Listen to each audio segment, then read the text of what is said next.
Are you struggling with optimizing a piece of code?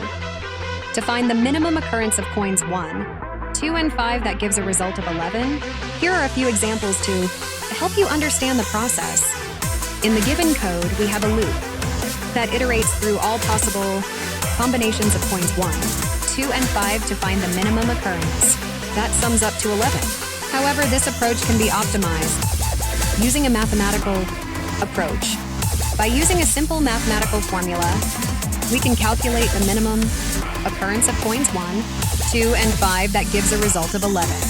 In Python, the optimized code looks like this. Python result C11 min occurrence, result I5, plus result sent to 5, 2, plus result percent to 5, percent to 2, print min occurrence. With this optimized code, you can efficiently calculate the minimum occurrence of coins without having to iterate through all possible combinations. So if you're looking to streamline your code and find the most efficient solution for this problem, this mathematical approach might be just what you need. Give it a try and see the difference it makes in your code optimization process.